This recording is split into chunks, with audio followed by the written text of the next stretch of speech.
Traditional Territory Communal First Nations. Ms. Curry, late items. Thank you, Worship. On the agenda this evening, we're for agenda item 8A1, committee recommendations for Parks, Recreation and Wellness Committee recommendations. We're adding delegations from Shirley Bremyachev, Jocelyn Dewar, and Justin Monday. And agenda item 10D, liquor license application number LA130 for 240 Skinner Street.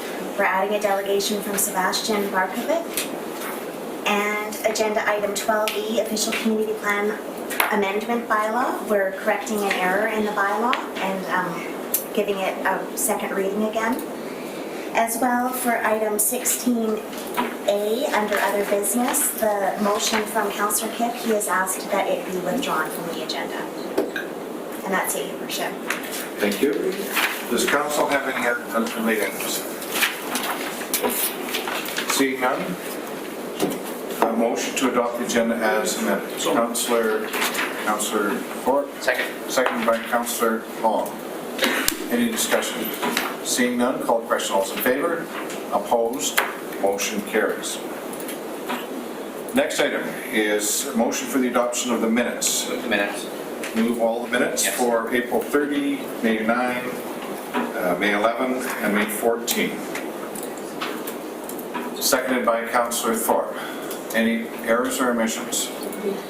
Seeing none, call the question. All those in favor? Opposed? Motion carries. No presentations. And the next item is the Mayor's report. I've got a couple of items on the Mayor's report tonight.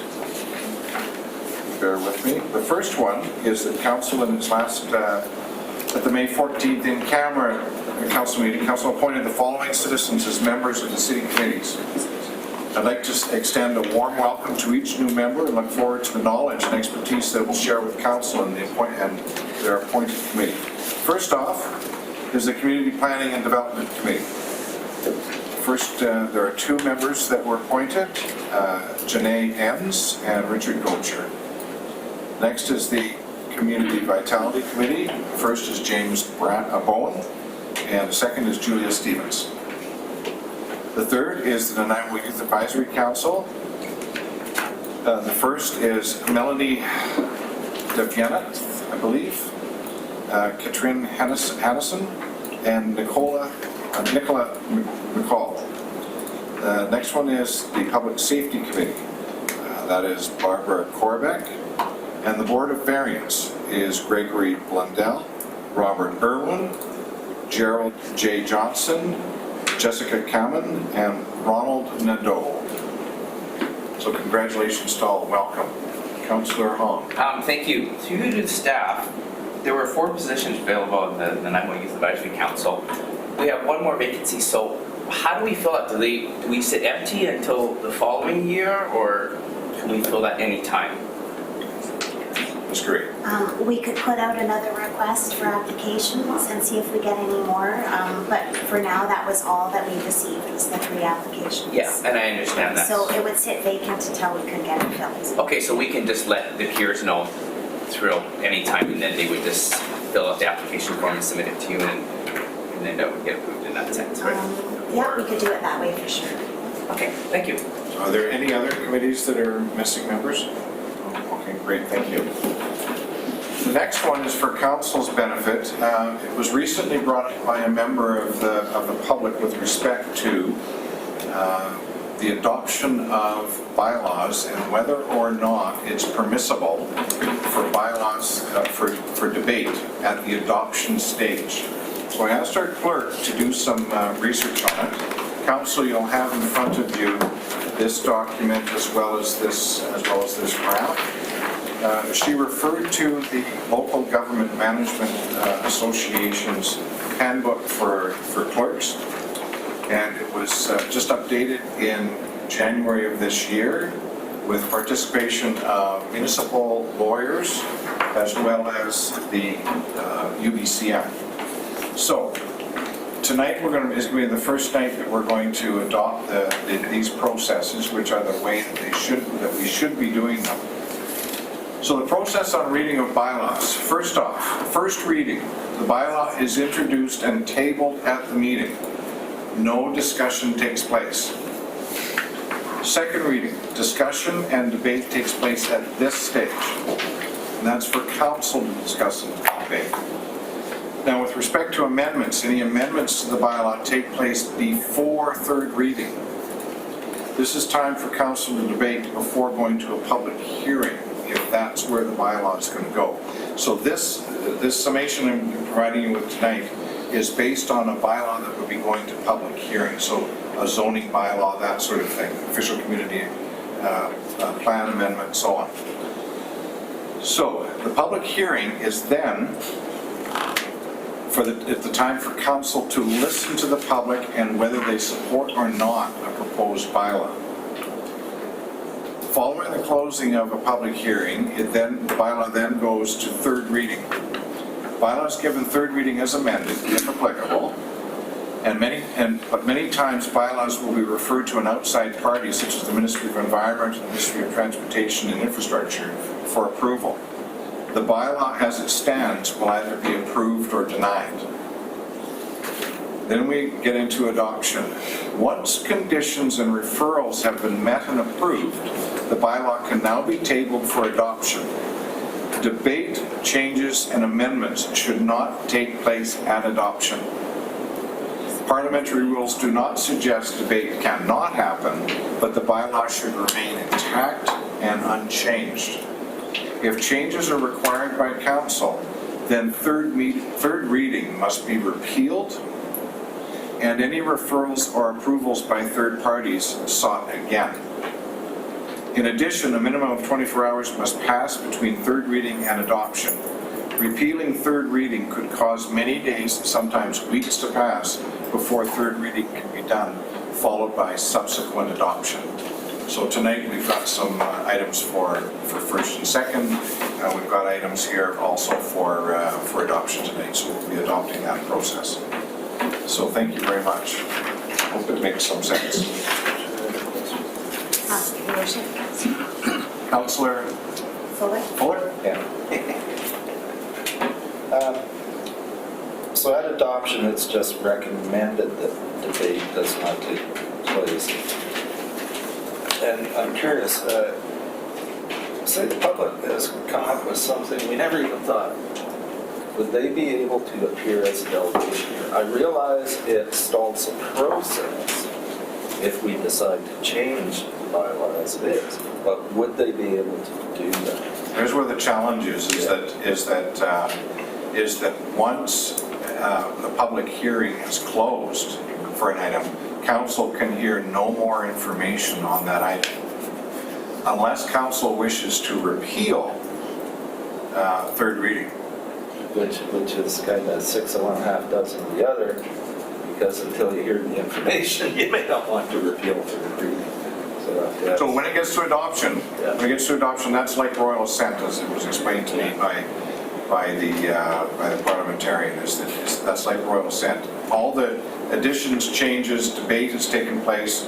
At third reading, there might be minor tweaks to something, but third reading of the bylaw is as it will stand as it goes to adoption.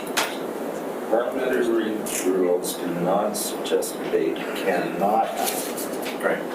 So debate amongst council, Debate could happen. but not based on new information. Okay. Otherwise, you're going to have to go backwards. Wait, thanks. Great, thank you. Clarification. So, next item is committee recommendations. The first one's Parks, Recreation and Wellness Committee recommendations. Councillor Thorpe. Thank you, Chair. I believe there are delegations, but I can make the recommendation at this point if you would. Did you wish to introduce the item? Certainly, it's to do with the Canby Neighborhood Park Improvement Request under the Partners in Parks Grant Program. This group came to the Parks, Recreation and Wellness Committee and explained their project and received approval from the committee to bring this forward to council with a recommendation to fund it. Thank you. Thank you. So we can hear delegations now. The first one is Shirley Gramiakovit. I'm sorry. Gremyachev. Shirley, I'm sorry, I apologize. No, it's quite all right. Shirley actually won't be speaking. Oh, after all that. My name is Jocelyn Dwyer. I'm speaking on behalf of the entire committee. Okay, well, please, come up to the front. Up in front. Yeah. Thanks.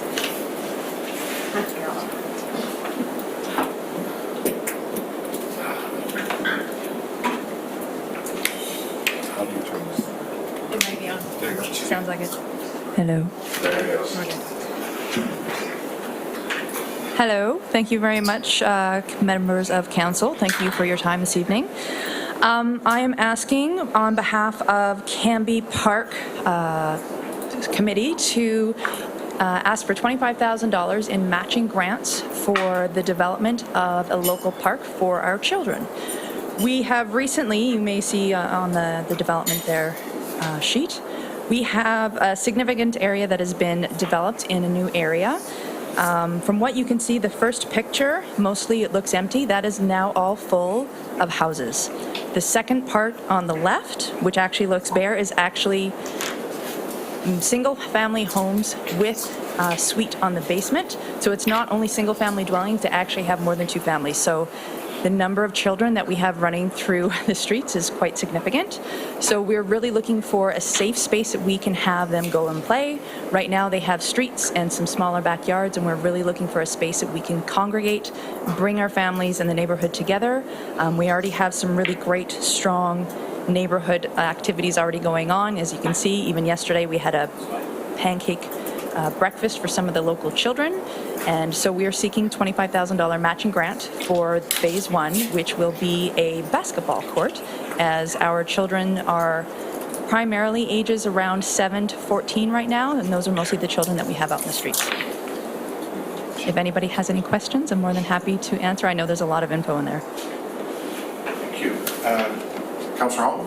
Thank you. New to the delegation, I know we're doing matching funds, but your phase is only $36,000, so why are you asking for $25,000? Don't we only do half?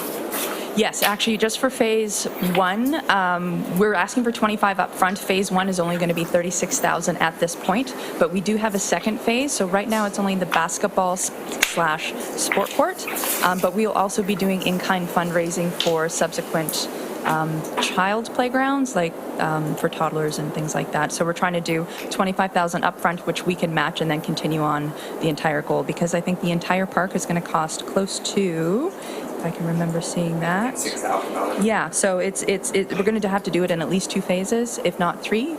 So we're just trying to get ahead of the game and start fundraising early.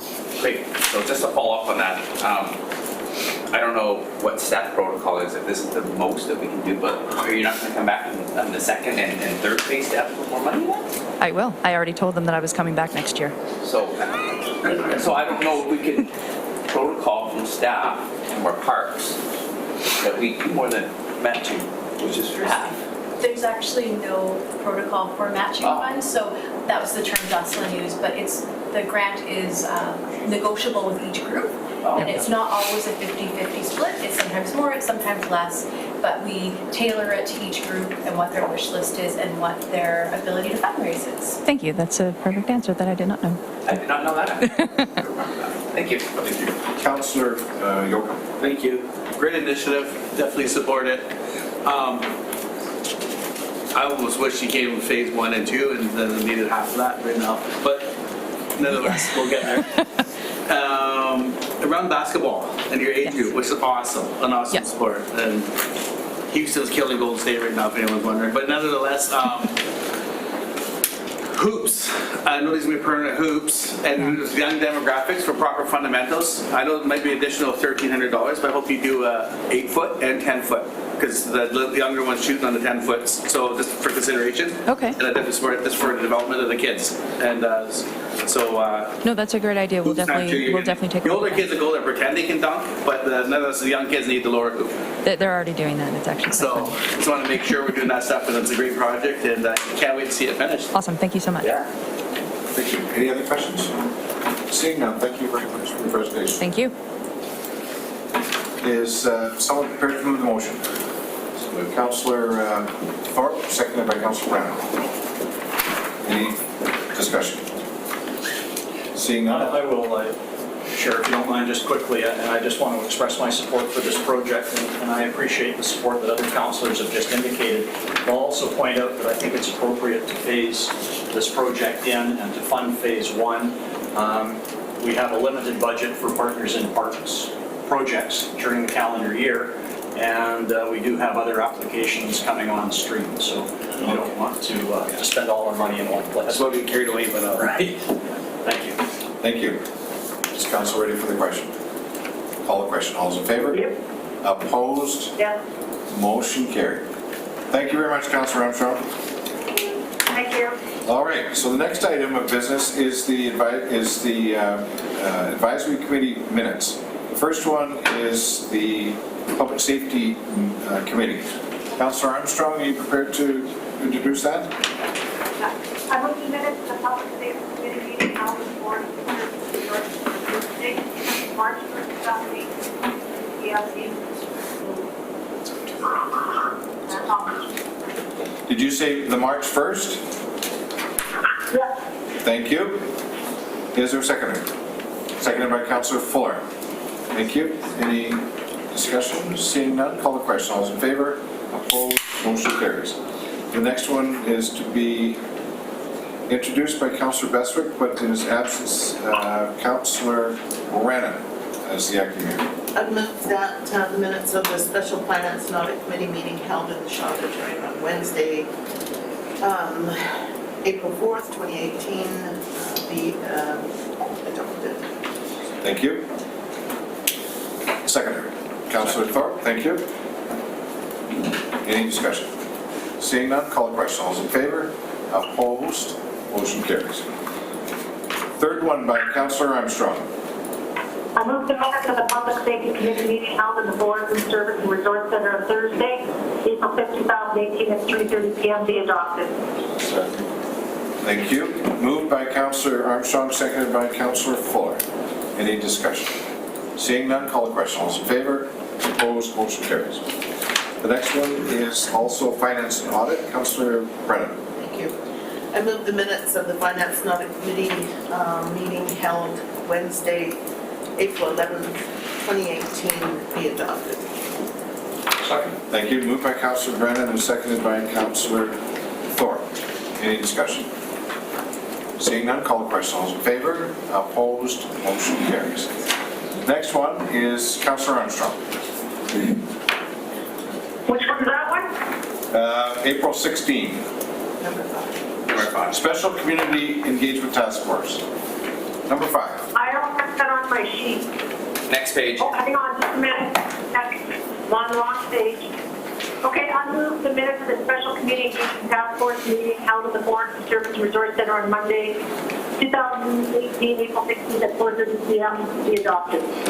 Thank you. Second. Seconded by Councillor Hall. Any discussion? Seeing none, call the question. All those in favor? Opposed? Motion carries. The next one is Development Variance Permit number DVP 347 at 5744 Linyard Road. To be introduced by Mr. Bill Corson.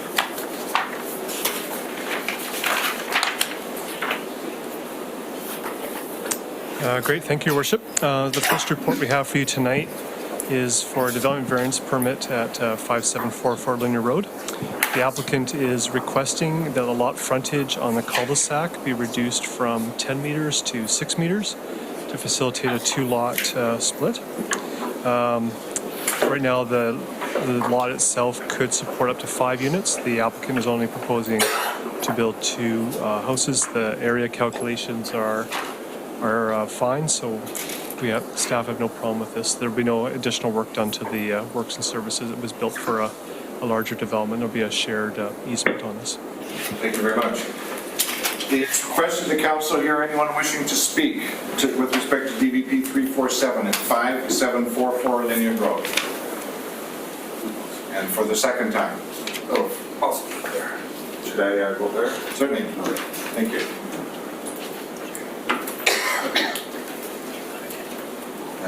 Hi, I'm Mike Plavetic, the applicant for the DVP, and I just came up just to answer any questions you guys might have. A lot of all the servicing stuff, like Bill mentioned, has been addressed, and there's actually already been a PLA issued pending this.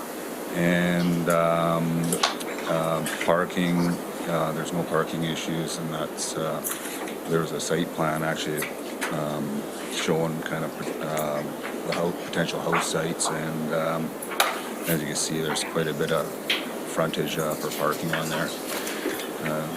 Any questions? Thank you. Any questions for the delegation? Seeing none? Seeing none, thank you. Is there anyone else wishing to speak to DVP 347 and 5744 Linden Road? And for the third time. Seeing none, is someone prepared to move the recommendations? Councillor Brennan and seconded by Councillor Hall. Any discussion? Seeing none, call the question. All those in favor? Opposed? Motion carries. The next one is a development variance permit number DVP 348 at 6470 Ptarmigan Way. It's a silent P. Yes, Your Worship. So, Council may remember back in March 1st of this year, you issued a bylaw contravention notice. There was some work done without our building inspectors having a look at it with regard to the pool. The applicants come forward asking you to issue and to legalize the various variances that are here, including the pool deck, 2 sets of stairs on the east and west side, retaining walls, and front yard fence. And staff recommend that these be approved. We have letters of support from owners on both the east and west side, or north-south side, depending on how you look at it. Thank you. Questions for Mr. Carson? No? Okay, thank you. It's requested that council hear anyone wishing to speak with respect to DVP 348 at 6470 Ptarmigan Way. For the second time and the third and final time. Seeing none, moved by Councillor Yocum. Thank you. Seconded by Councillor Fuller. Any discussion? Seeing none, call the question. All in favor? Opposed? Motion carries. The next one is development variance permit number DVP 349 at 6250 Hammond Bay Road. Mr. Corson. Thanks, Your Worship. So this one is for the Vancouver Island Regional Library on Hammond Bay Road. They're looking for the maximum fence height to be increased from 1.2 to 1.8 meters. This is basically to fill gaps around the existing fencing on the perimeter of the property. And staff support this recommendation. Thank you very much. Someone prepared to move the motion? Moved by Councillor Brennan, seconded by Councillor Hong. Discussion. Seeing none, call the question. All those in favor? Opposed? Motion carries. The next one is liquor license application number LA 130 at 240 Skinner Street. Be introduced by Mr. Corson. I'm going to declare myself a conflict of interest because I'm a liquor license. Let the record show that Councillor Hong has declared a conflict of interest.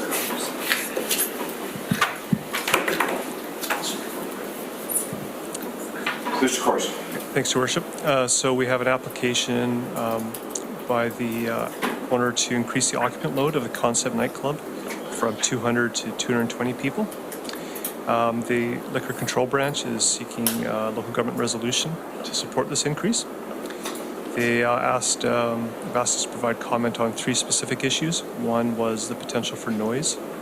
We don't believe that this the addition would increase noise in the area. They've asked us to identify what the impact on the community might be. We did refer this to the RCMP, and they have concerns about increased people in this area of town. We have our 5 nightclubs in this area, and they are concerned especially about at 2 in the morning when folks let out. That just might add to the concentration. In terms of view of residents, we had 9 people provide responses. 5 were in favor, 4 were against.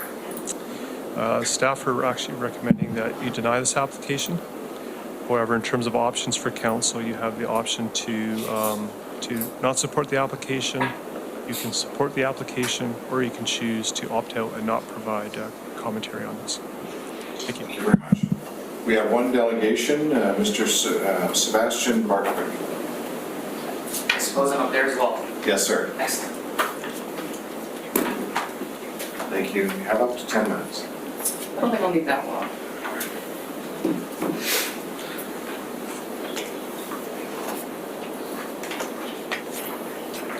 So actually, after hearing the recommendations, I didn't actually see these before coming in, so I sort of want to address them quickly.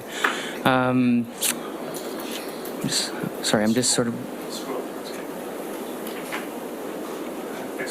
3 months. Yep, there we go. Right. So the potential for noise, I want to address that first. These 20 people that we're asking for are already downtown. They are waiting in lines, they're waiting on the streets. At least if they're inside, they're under supervision. That's the way we see this one.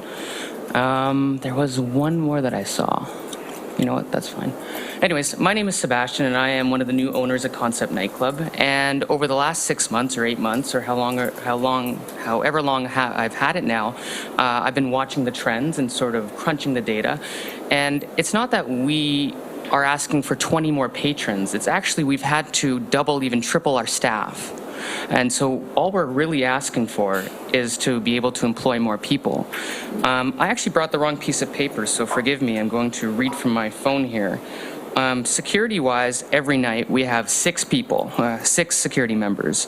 At the front door, we have about 5. At the bar, we have 9. And DJs, we have 2 or 3, depending on how the night will go. That alone is almost 20 on its own. When I first started, it made sense because we only had, when we first started, we had two security, 1 person at the door, 1 DJ, and 4 bar staff. But since then, we've doubled, even tripled our revenue, and we're just asking for that capacity, increase in capacity.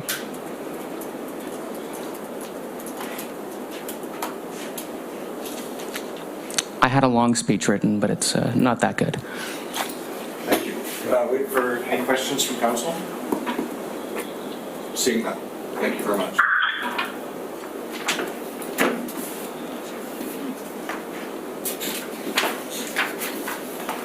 Is someone prepared to move the recommendation or something else?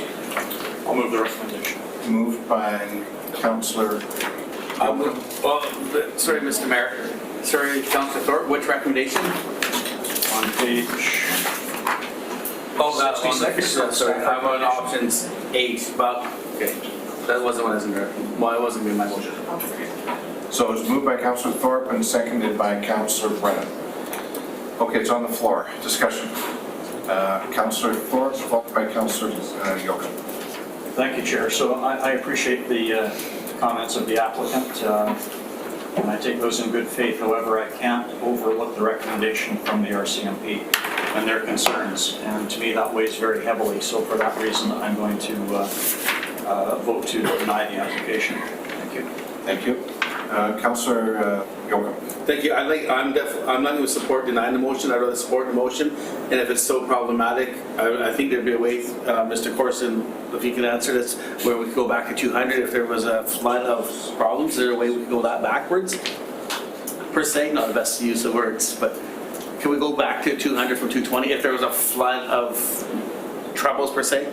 Because I'm almost about giving the young man a chance, and his business needs to be thriving, and I believe him when I say this security, etc.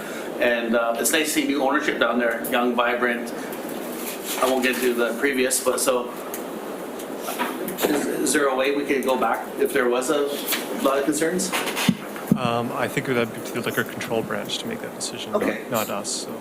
But I'm willing to take that. To me, it's not a chance. It's a way of empowering and supporting young business. We'll talk about business downtown, and here seems like a young group of people that are bringing their own money into town. And 20 people to me is very doable. It's not like going from 200 to 280 or 300.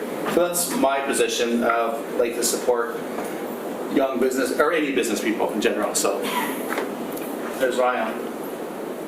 Thank you very much. Yeah. Councillor Ford. Initially, I was actually going to support staff's recommendation, but then I've given it some thought. And one of the things we're trying to do in the downtown core is increase the residents that live here. So currently we have 5 nightclubs downtown that are servicing people from out of the downtown core, as well as in the downtown core. As the population grows, do we want people standing out on the street waiting for a spot to get into one of these clubs? I haven't gone to a club in 20 years and have no intentions of starting even with this. But I recognize that a lot of the younger people, they want the vibrancy of the downtown, they want to take part in it. So I'm not going to support staff's recommendation. Thank you very much. I wonder if I can ask a question, because I find the report and the letter from the RCMP, to me, read contradictory. So in the last paragraph, in fact, last paragraph, it says, of the report, on page 66, it says, on 2015, June 1, Council received a similar application for 214 Skinner Street to increase the license capacity for an existing liquor primary establishment, Club 241, from 244 to 272. Council voted to deny the application. However, the application was ultimately approved by the LCLB. Then in the last line of the letter from the RCMP in paragraph 2, it refers to a Skinner Street application several years ago. I'm suspecting that this is the 2015 one. And it says in that case, in the last line, it says in that case, the increase in capacity was supported by council, notwithstanding the policing concerns. Were those two different applications? Or was it the same application that one party says was denied, it was overruled by LCLB? I don't know if I can shed too much light on that, Your Worship, as I wasn't really involved in the file, but certainly I know that on page 66 we're talking about Club 241, and it got in council at that point. I don't believe did vote to deny the application, but as you know, the Liquor Control Branch takes your comments into consideration, but they don't have to follow your recommendations. So they ultimately decided to go against your recommendation and approve the increase. Okay, thank you. So, that's good. Is council ready for the question? I'm going to call the question. All those in favor? In favor? In favor, thank you. Opposed? Show Councillor Yocum, Councillor Fuller, and Councillor Brennan opposed. The motion fails on a tie. Councillor Yocum. I'd like to make a motion to support their application for move from 200 to 220. Sorry, I had a brain cramp. Okay. So it's moved and seconded to support the application. Yeah. Okay, if council's ready, I'll call the question. All those in favor? Opposed? Show councillors Armstrong, Thorpe, and Mary Kay opposed. So, same thing. It dies on a tie. Councillor Brennan. I would move that council takes no position on this. Thank you. Is there a seconder? I'll second that. Thank you. Any discussion? Seeing none, call the question. All those in favor? In favor? Favor, thank you. Opposed? Show Councillor Yocum and Councillor Fuller opposed. Motion carries. Just because I'm in favor of it. All right, thank you. Next one. Sort, toss, roll. Phase 2 implementation update, introduced by Mr. Bill Sims. Thank you, Your Worship. In front of you tonight, we have a report introducing the updated phase 2 of our sort, toss, roll, the rollout of our automated waste collection. Ms. Davis and Mr. Thompson will be here to provide a brief presentation to council.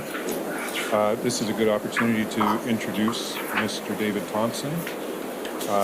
Mr. Thompson comes with 15 years in both public and private sector experience, including Metro Vancouver, in delivering recycling and solid waste programs, and a good broad experience, and he's already been inserting himself into the process and becoming familiar with the rollout. And so we're actually really pleased to have him as Ms. Davis goes off on leave very shortly.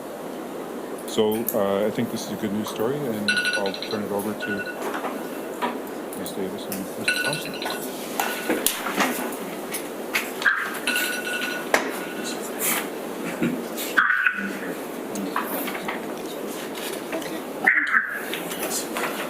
Good evening. Hi, good evening, Mayor and Council. It's lovely to be here to have this opportunity to discuss the second phase of the Sort Toss rollout. What we are going to do this evening is... I went the wrong way. What we're going to do this evening is review what happened in phase 1, have a look at phase 2 and some risks associated with that, briefly look at the project costs and then some future considerations once we've done this rollout, what's next for the Solid Waste Department. So, in brief, phase 1 was a success. Largely, we rolled it out over a 3-week period in October 2017 to 8,000 homes. A success largely because we had a strong and diverse communication strategy. We utilised many different ways to get in touch with our residents. And we also we managed to complete the rollout on time as we had programmed out.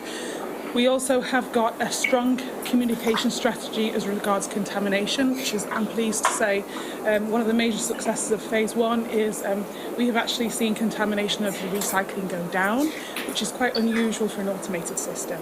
And Recycle BC are very pleased with us for that. And I think it's because we've done such a good proactive job of contacting residents when we've got issues at the curbside with our postcard programme. So we definitely benefited from doing a phased approach. We learned lots of lessons, mostly about communication, so what does work for residents. The door hangers went down well, letting residents know that their carts are coming soon. Also the info packs that were stuck on top of carts, they went down well.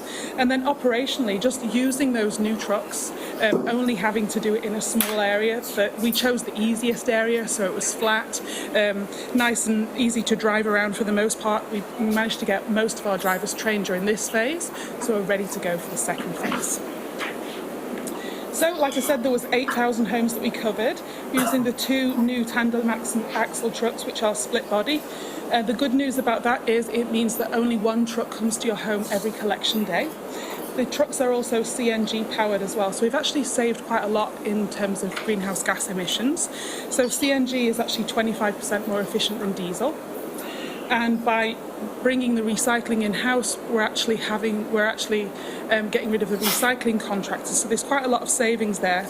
When we're fully implemented, the number of trucks on the road will actually reduce by 50% because we won't have the contractor and because we're using CNG. So that's the equivalent of saving 180 tonnes of carbon dioxide equivalent a year. So equivalent to taking something like 40 cars off the road a year just by greening our fleet and also reducing the number of trucks on the road. So that's a major benefit to this programme.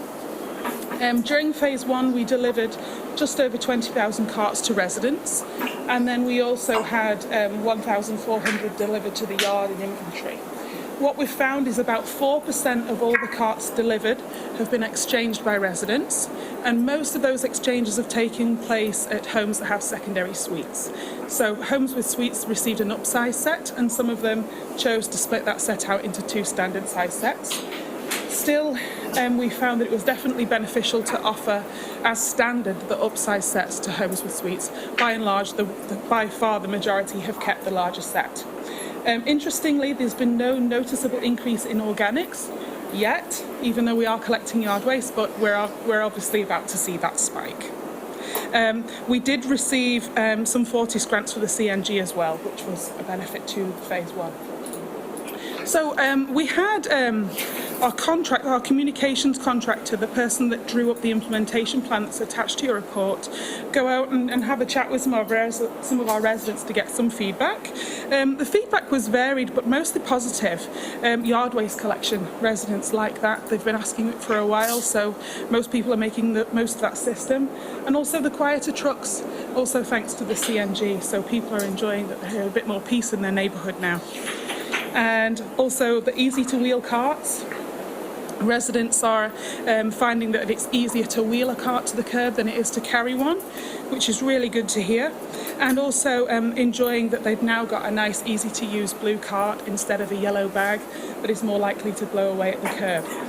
Residents have asked for an upsized green cart, which isn't currently offered, so that's something that we'd look to do in the future once we've got a handle on how much yard waste is actually out there.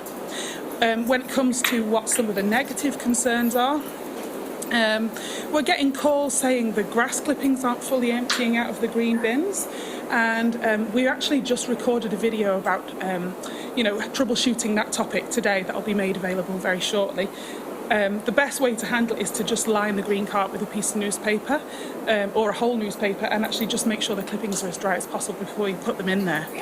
So that's the major concern that we have noticed at the front counter.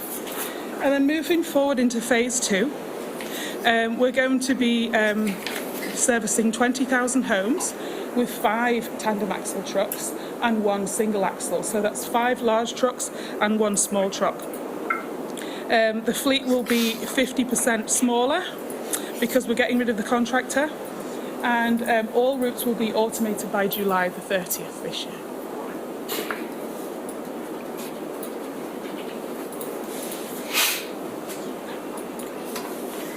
So to talk a little bit about the implementation plan for phase 2, we're currently undertaking delivery of our new trucks. That'll be happening during the month of June.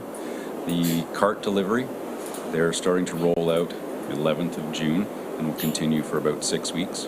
The new collection routes will start to be phased in early July, and that'll be about a 4-week process as the new trucks and carts arrive here in Nanaimo.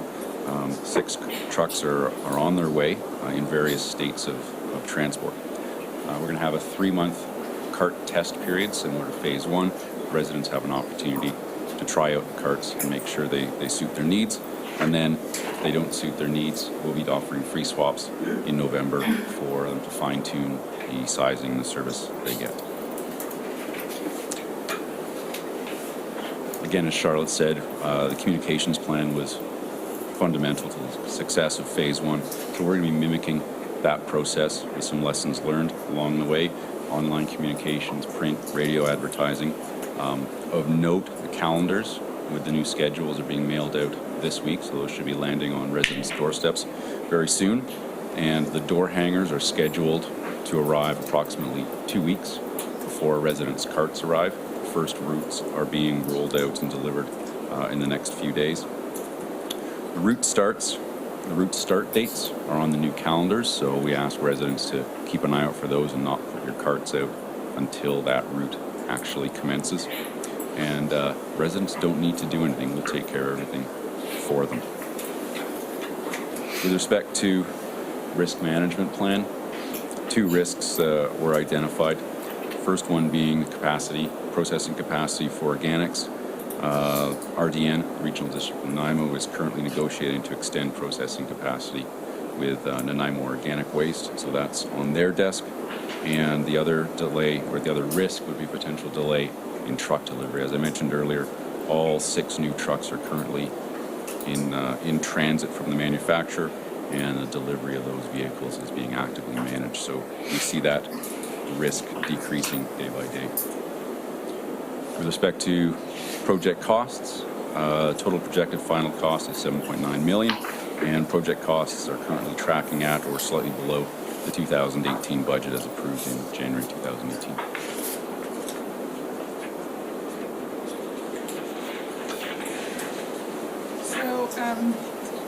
Following the implementation of the second phase of sort toss roll, there will be some things that as a department we want to look at for our future. So just want to take the opportunity now to review some of those with you. The first one is the potential to generate revenue through advertising on the side of garbage trucks. And that's something that David is going to be looking at this summer. Similar to bus advertising, we've dipped our toe already and asked some questions, and there's potential for, I think, between $50,000 and $100,000 in revenue if we manage to get somebody on board. So we'd obviously work with our purchasing department, release an RFP for that advertising, but I think it could be quite an interesting revenue generator for our department. The next items for this summer that we'll be looking at is we have taken the time to work with our consultant and review both our carry-out programme and our medical programme. So if I may, the carry-out programme is for residents who live alone, who have a disability that prevents them from wheeling their cart to the curb. And the medical program is for residents who have certain medical conditions, which mean that they generate more waste. So in the case of the carry-out service, the refuse collector, when you're signed up, you qualify for the program, you signed up, the refuse collector will put your waste, take it from your property and place it into the truck. In the medical program, you're entitled to a larger garbage cart free of charge. We worked with our contractor to formalise the sign-up process more, so that there's no question, you know, there's a set criteria for both of these things. So we have that in place now. The forms will be placed on the website just for residents' interest. Residents wanting to sign up to the service can call Public Works Administration and discuss their eligibility for the programme. And once residents will be signed up at their address by our sanitation worker. I should say that we don't typically advertise these programmes. This is the first time I think that they've really been discussed as a council meeting. It is a nice to have service. It's not something that all municipalities provide, and definitely we want to keep a track of how many people we have signing up to them, because I think it could become quite difficult if we are overwhelmed by these requests. So typically that's why we haven't advertised them in the past. We've worked with people in our community to make people aware who are needing these services. So moving forward, in the spring of 2019, we plan to release a survey to do a few things. The first one would be to check upon how well we've done with Sort, Toss, Roll, and what do people think about it? Is there anything that we need to change? And then also to look at different initiatives that are going to be running through in a moment. And one of them is that Council had asked about providing new services to residents. So one of the councillors had asked, is it possible to provide glass service at the curb? I think it would be prudent for staff to work out the cost of that service, include it in a survey and ask the residents would they be prepared to pay for this service and give the impact of the user rate. In the case of glass, residents sort of already pay through eco fees to have those items collected at depots. So effectively they could be paying twice. But if residents want the service, then that's what we're here to do. Also, we'd like to ask residents about a few of the other things that I'll just be bringing up now. So, in the summer of 2019, staff will be bringing forward a business case to discuss the need for a new route. Our route sizes have not changed with automation. We are no more productive with automation than we were with manual collection, save the fact that we're now also collecting yard waste. Because of city growth, it's projected that when we reach 29,000 households, we will need an additional route, and it's thought that will happen in 2019. An additional route would mean the purchase of an additional refuse truck and the employment of one extra refuse collector. So staff will come forward with a business case about that.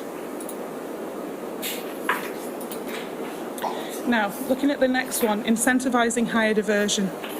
The diversion rate through the curbside programme is 64%, which means that we divert 64% of the waste that we collect away from landfill.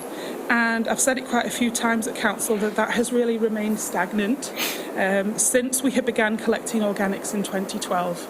And so I think we're now in a position where we can look at our system and think about how we can strategically look to increase diversion. And one of those options is a pay-as-you-throw system. This should definitely be included in the survey, and we should definitely ask our residents what we think about it first.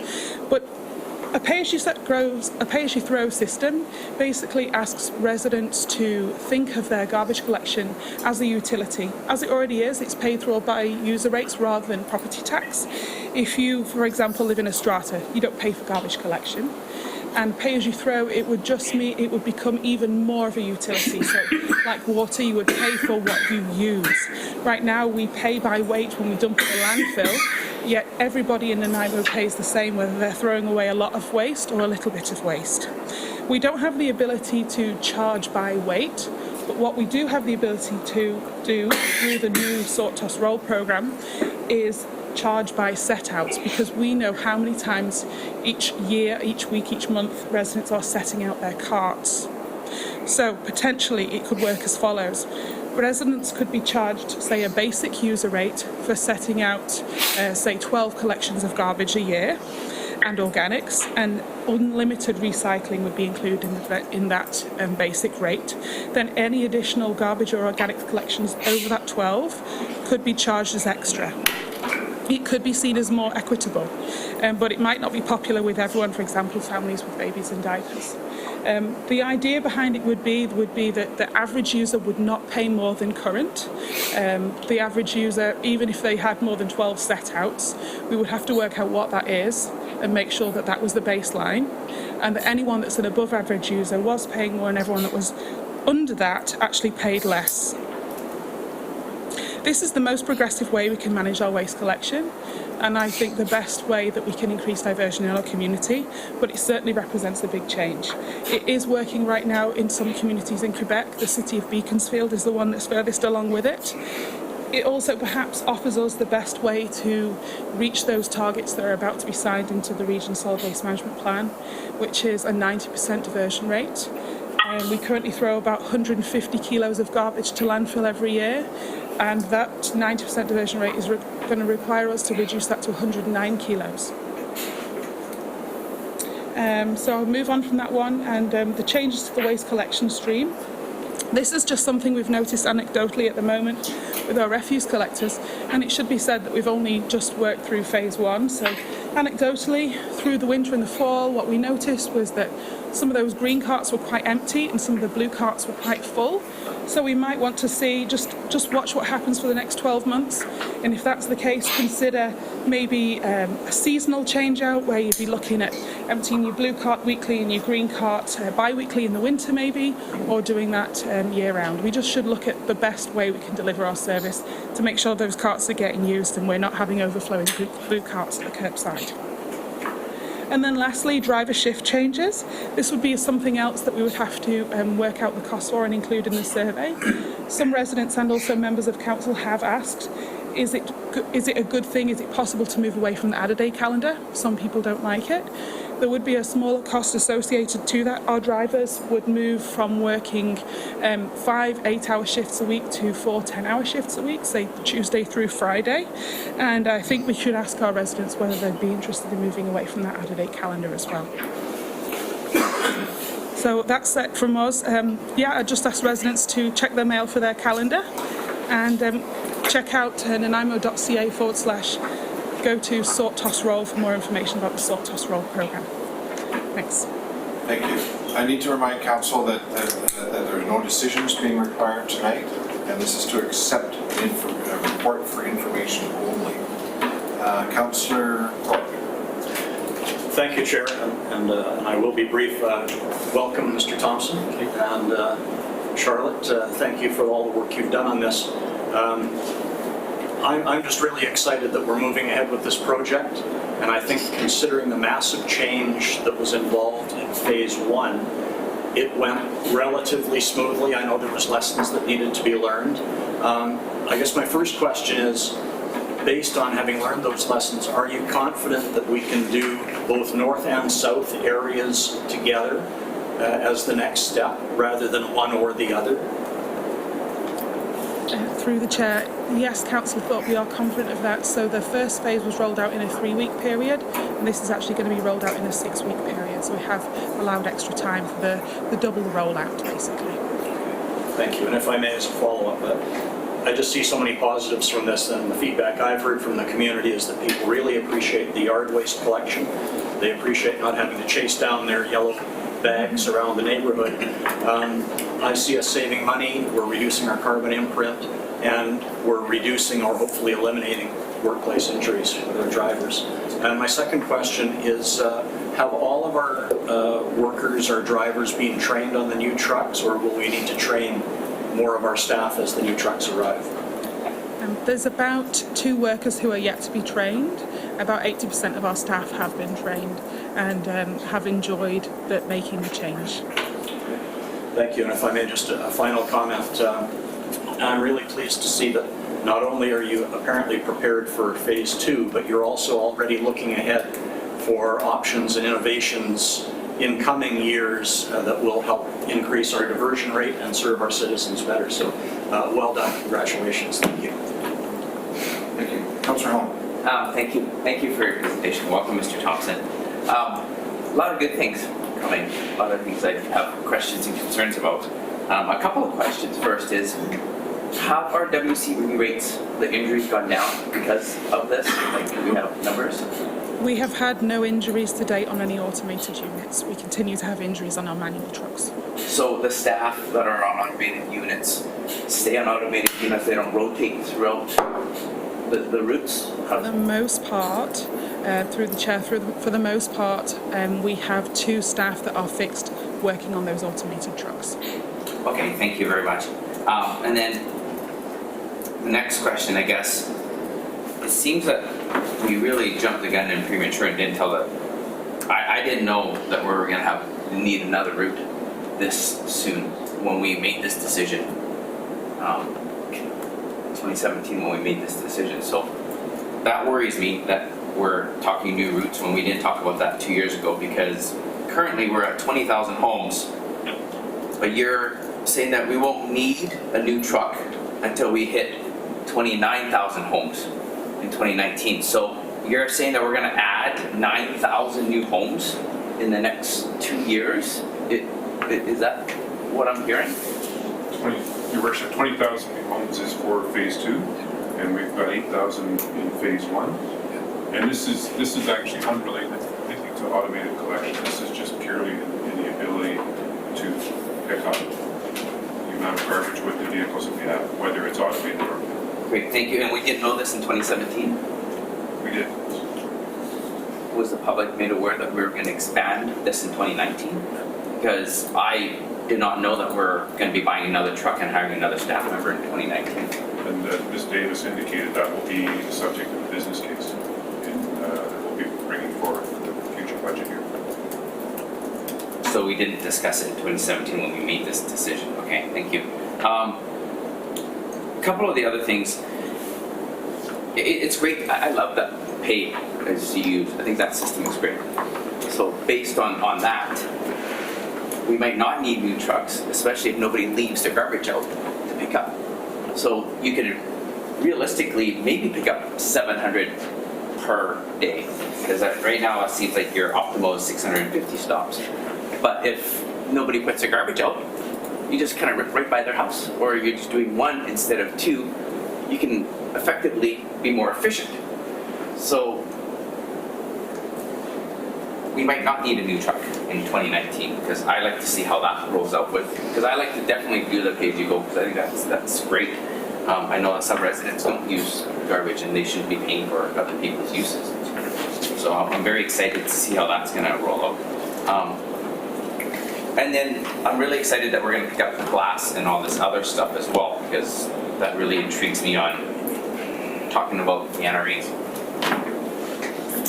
$6 million funding to them when we're going to be paying to start picking up glass, because I like to pick up styrofoam and plastics at the same time if we could. But again, that's going to be a discussion that you can have with members of the public. So that really intrigues me on what will happen with the NRE if we're going to be picking up everything else.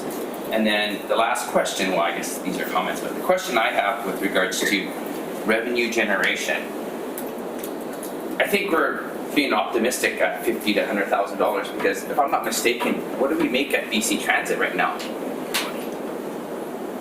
We have a lot more buses and it's contracted out, but we're not making it, we're making peanuts. It's kind of why the staff said, we don't want to wrap our buses because of all the damage that's going there. So it's great. I mean, it'd be awesome if we can generate $50,000 and $100,000. I think that's phenomenal for the public. So, great, thank you. Thank you. Councilor Yocum. Thank you. Just quickly, I want to just state, from a former user,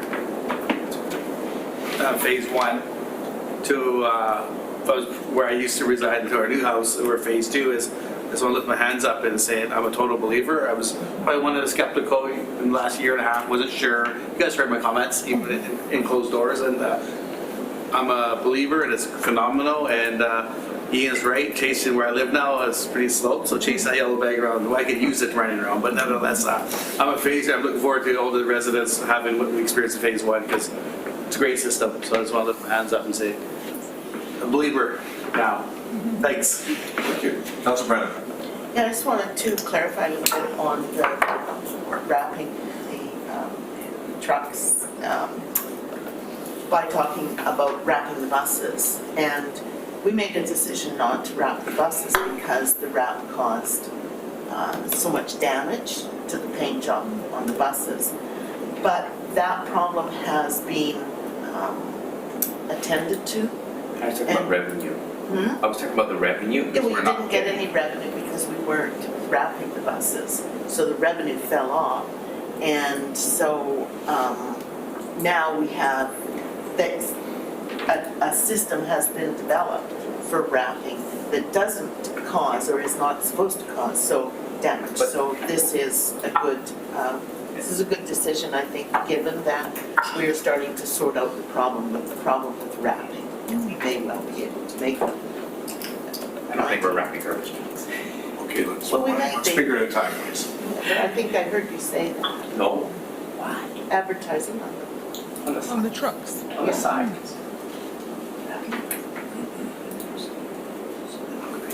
I think it might have been the terminology that was used.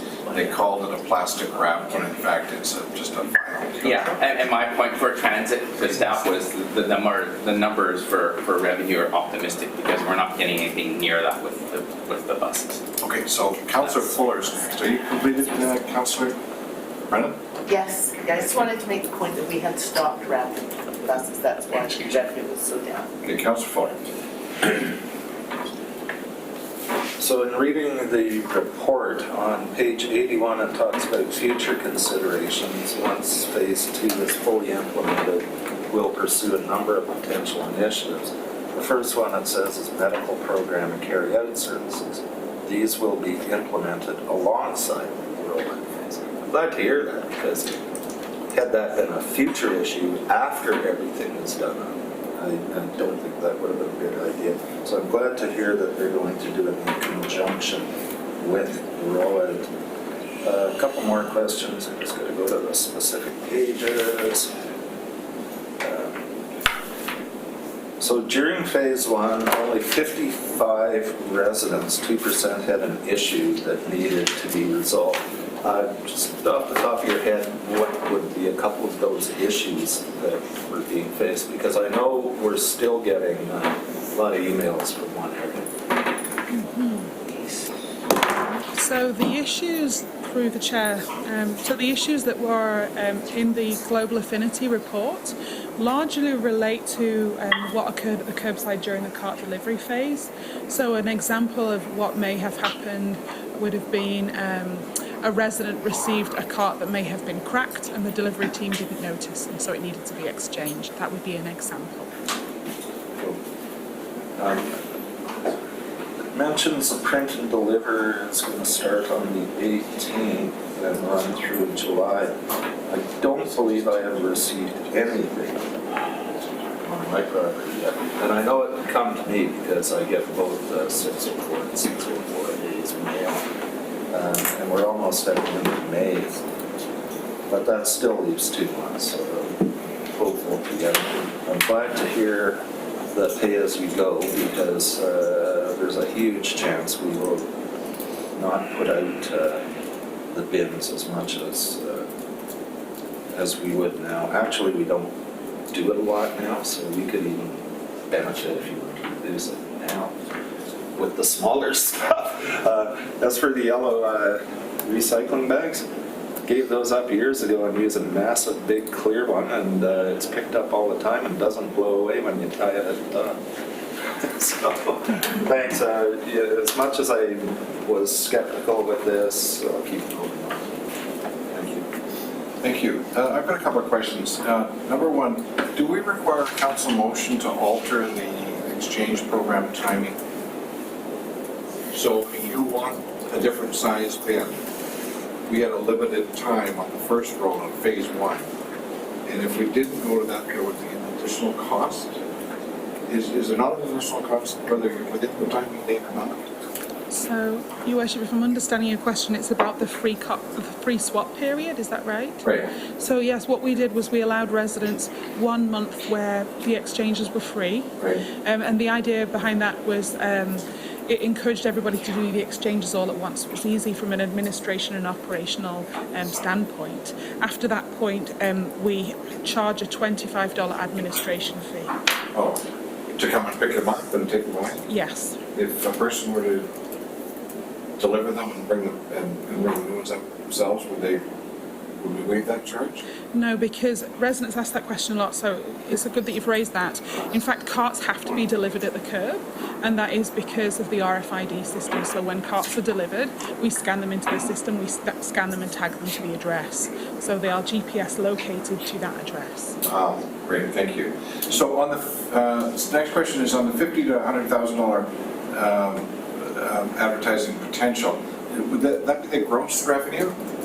Yes, and that's just from having spoken with a handful of potential people, suppliers. So chances are, somebody who's going to administer that, you would see net somewhere less than half, more than likely. I think we'd need to work with our purchasing department to look Sure. into it, but yes, Great, it's been thank the you. best idea we've been able to. And the third one is with respect to the unlimited recycling. If you added increased frequency, so I'm concerned about this one, and that is if you're going to collect, if the truck's going out to do garbage and organics today, and my recycling week was last week, and I put recycling out this week because I'm allowed to put as many as I want, that's the second truck that's going to have to come.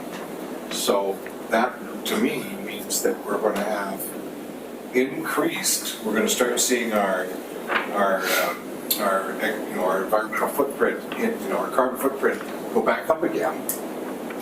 Or an alternative, and I'm sure this would come with a business case, would be allowing people that do a lot of recycling that can't manage on the current timetable to have a bigger bin, so that on my recycling day, with the bigger bin, I can put twice as much in, and I don't have to force a second truck to come roaming down the street. Yeah, Your Worship, I should have qualified that. So I wouldn't be suggesting that we actually add more recycling collections. It would still say as a bi-weekly service, but if it was used every bi-weekly opportunity, there would be no extra charge. And of course, we would maintain the service that we currently have, which is the residents have the option to upsize their recycling carts free of charge. So there would not be, under the pay-as-you-throw system, there would not be need for a secondary truck to come to people's homes. Okay, great, thank you. Any other questions, Councillor? Councillor Armstrong. Thank you. Oh, okay, she can go. Go ahead, Councillor Armstrong. Yeah, I have a question on the tag for staff. We used to be able to get the blue tags, and I've heard from many people on limited income that they would like that opportunity to still do that. But my understanding is that we're just continuing that. Is there a possibility that somebody could do that to read out the blue tags again?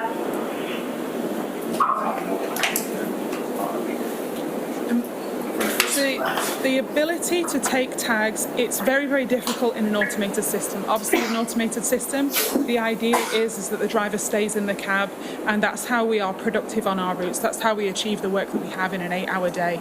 If we were to have tagged bags at the side, really that productivity and efficiency would be lost. What we do have is the ability to upsize garbage carts for $100 a year, and that is about the same as what it would be to pay for an extra tag if you were using one every collection. Now, I understand that residents occasionally have extra waste that doesn't warrant the $100 upcharge. In that instance, what we would encourage them to do is hang on to it and disperse it through the garbage over the next few weeks. I will remind residents that the cart is 55% larger than the previous cart allowed for. Thank you. Thank you. Thank you, Councillor Hong. Thank you. Just another question I forgot to ask was with regards to the 2018 budget. It seems like to me that because of the delay, we're saving $321,000 for a delay in borrowing. And then we have to increase our I guess, services for recycling. There's a cost savings there. So how come we're not applying that cost savings back to user rates I know that we've already set the user rates for 2018, but in 2019, our residents can expect to see maybe $163.75 savings because we ended up saving money on 2018 because now we prolong our loan for a longer period of time. So are they going to see a savings in 2019?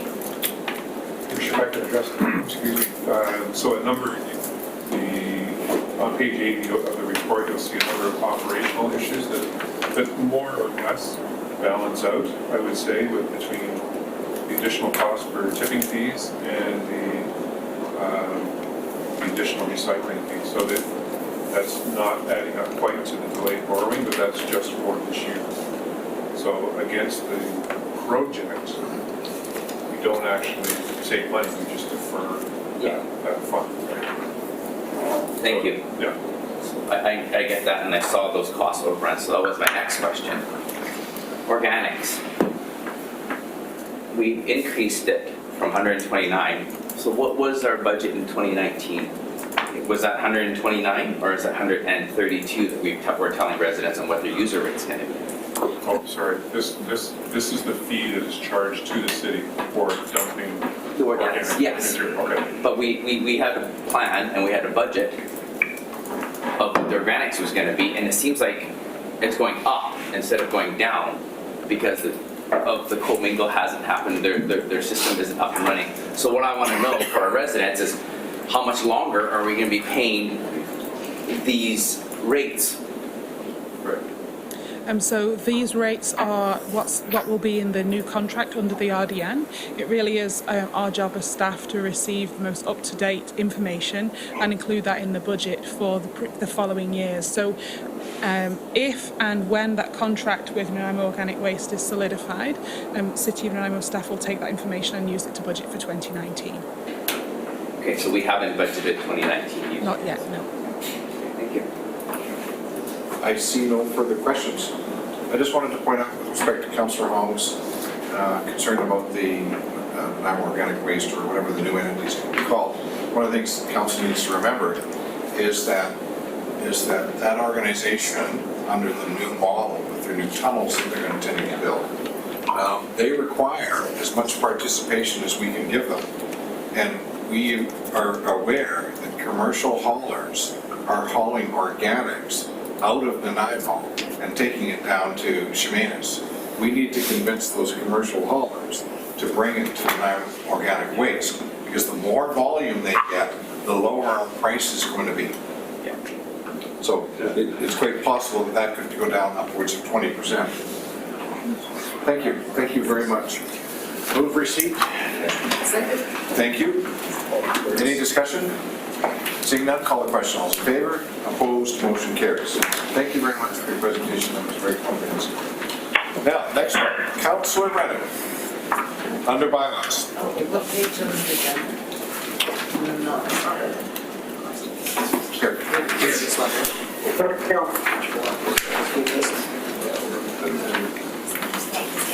She has it all Here. covered. Here's your annotated. Councillor Brennan? Yeah, I got it right here.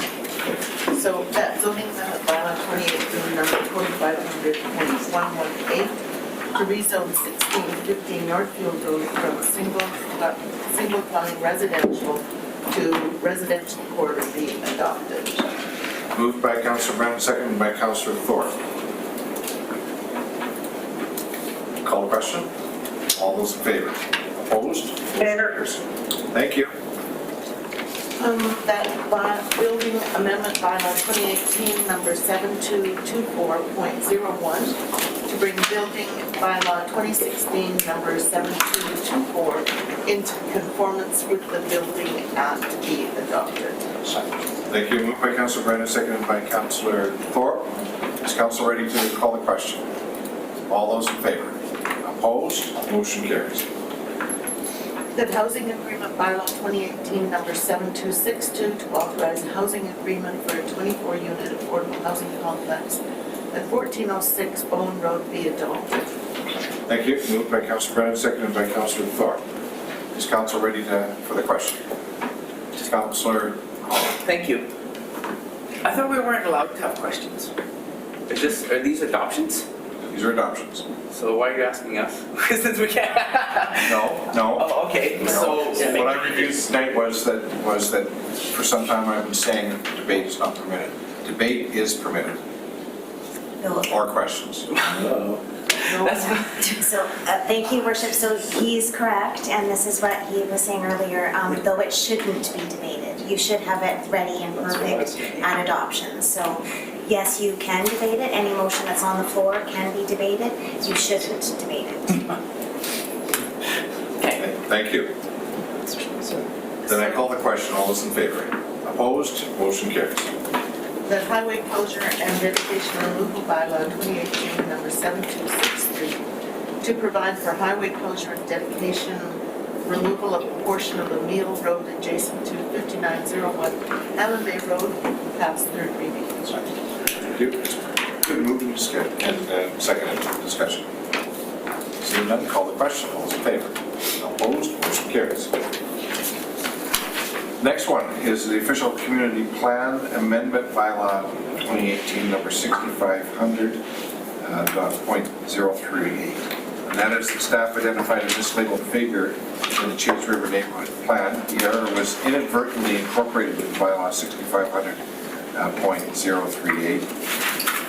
And the council passed second reading at the regular council meeting on May 8th, which needs to be rescinded. Councilor Brennan.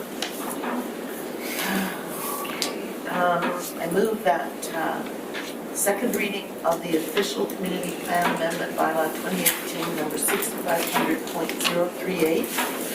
That is OCP 87 to redesignate Mackey Road into the future land use plan, map 1 from neighborhood to light industrial, and to redesignate 40 Mackey Road on the Chase River neighborhood plan, land use schedule A 7.3 from low medium density residential to service industrial enterprise area from 2018 May the 7th be rescinded. Moved by Councilor Brennan, seconded by Councilor Fuller. Any discussion? Seeing none, call the question. All those in favor? Opposed? Motion carried. Move that the official community plan amendment bylaw 2018 number 6500.038, OCP 87 to redesignate 40 Mackey Road on the future land use plan map 1 from neighborhood to light industrial, and to redesignate 40 Mackey Road on the Chase River neighborhood plan land use schedule A 7.3 from low medium density residential to service industrial enterprise area, pass second reading as amended. Second. Thank you. It's been moved and seconded. Call the question. All those in favor? Opposed? Motion carries. So we move down to question period. Are there any questions from tonight's agenda? Mr. Boland. Just one quick one. I am reading on the sort of toss program. I haven't seen anything. Mr. Boland, to record this meeting, can I get you to come to the microphone, please? Appreciate that.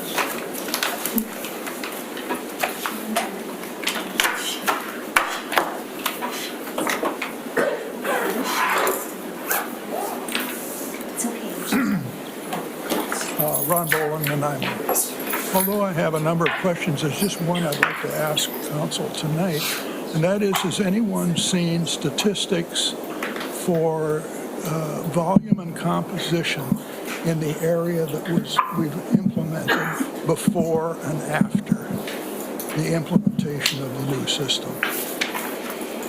For example, when I drive around, I may only see 1 or 2 bins out, for example.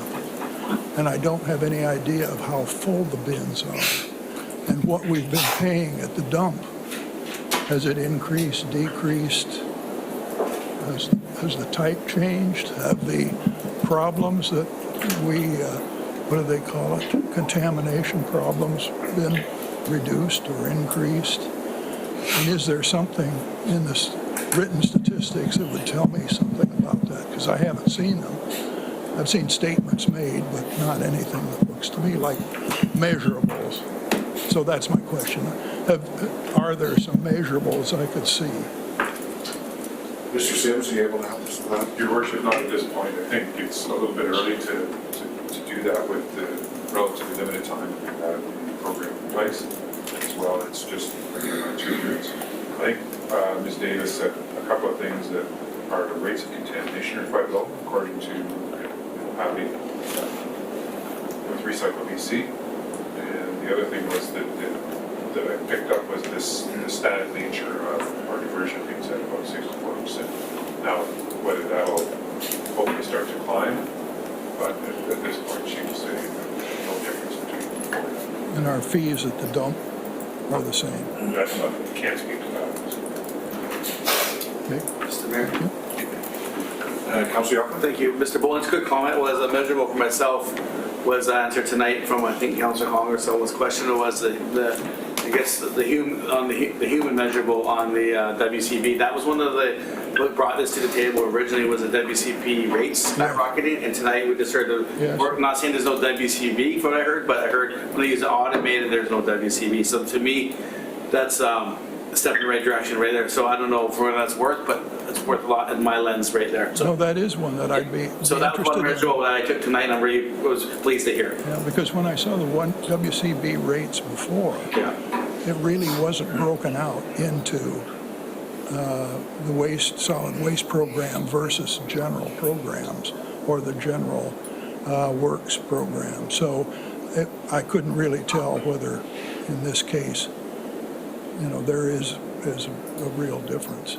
Yeah, we were given a lot. And how much we've reduced the costs of our WCB on that basis.